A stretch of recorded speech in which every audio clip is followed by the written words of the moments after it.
saya Lola Prestudia Barutobing dengan NPM D1F025036.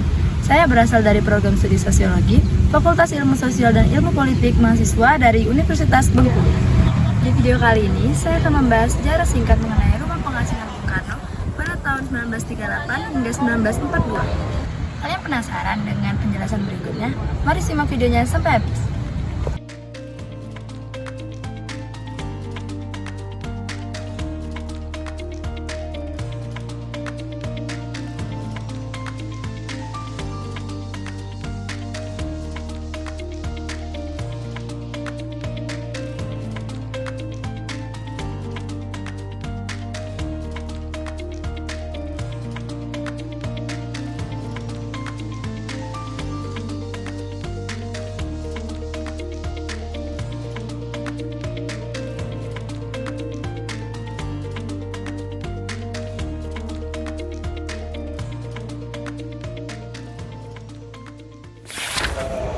Bung Karno diasingkan oleh kolonial Belanda setelah sebelumnya diasingkan ke ND atau Flores. Dia berada di kota Bengkulu dari tahun 1938 hingga 1940. Teman-teman, jadi ini adalah ruangan tamu Bung Karno zaman pengasingan dulu.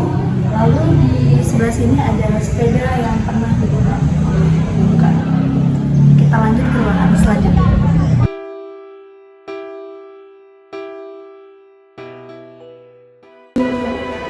Jadi di ruangan ini kita bisa lihat ada mata uang zaman dulu dan mata uang sekarang yang ada gambar Pak Soekarno di dalamnya. Boleh kita lihat.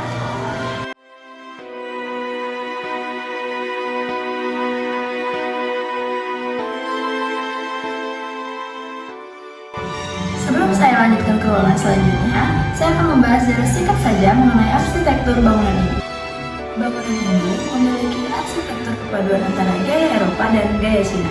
Awalnya, bangunan ini dibangun oleh orang Tionghoa.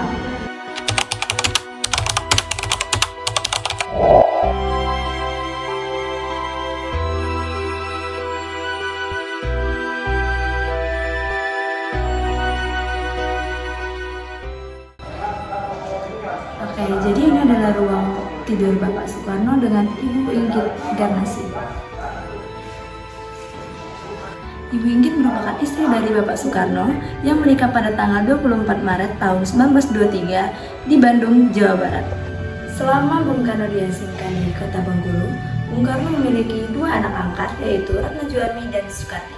Jadi bisa kita lihat, ini adalah ranjang atau kamar tidur Bapak Soekarno pada zaman pengasingan dulu.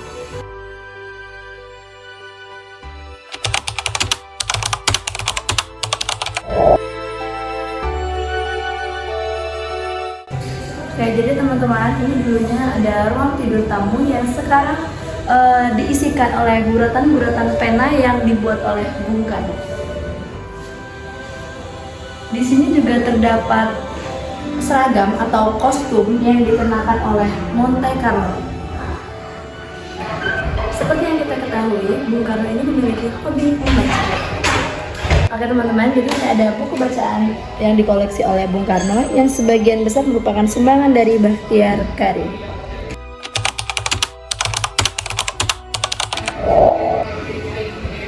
Oke teman-teman, jadi di ruangan selanjutnya itu ada ruang kerja Bapak Soekarno yang berisikan buku-buku dan juga surat-surat kenaikan tunjangan dan juga surat biaya perjalanan.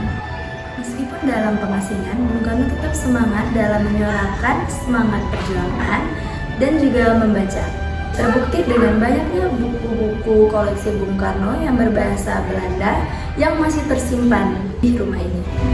Perlu kita ketahui, di Bengkulu ini Bung Karno bertemu dengan Ibu Fatmawati yang kelak menjadi istri beliau dan juga menjadi ibu negara pertama yang menjahit bendera pusaka Sangkaka Merah Putih. Bung Karno diasingkan oleh kolonial Belanda ke kota Bengkulu disebabkan oleh dua hal. Alasan yang pertama, kolonial Belanda berupaya untuk memutuskan koneksi dan membatasi gerak-gerik politik Bung Karno sehingga ditempatkan di tempat yang jauh dari pusat pergerakan di Jawa. Yang kedua, alasan kesehatan. Bung Karno sempat terserang penyakit malaria yang sangat parah yang dikhawatirkan kesehatannya. Sehingga masyarakat mendesak kolonial Belanda untuk dapat memindahkan Bung Karno ke kota Bengkulu yang dianggap memiliki lingkungan yang baik. Rumah ini dijadikan sebagai cagar budaya nasional dan dibuka untuk umum sebagai museum yang menyimpan sejarah singkat peninggalan dari Bung Karno itu sendiri.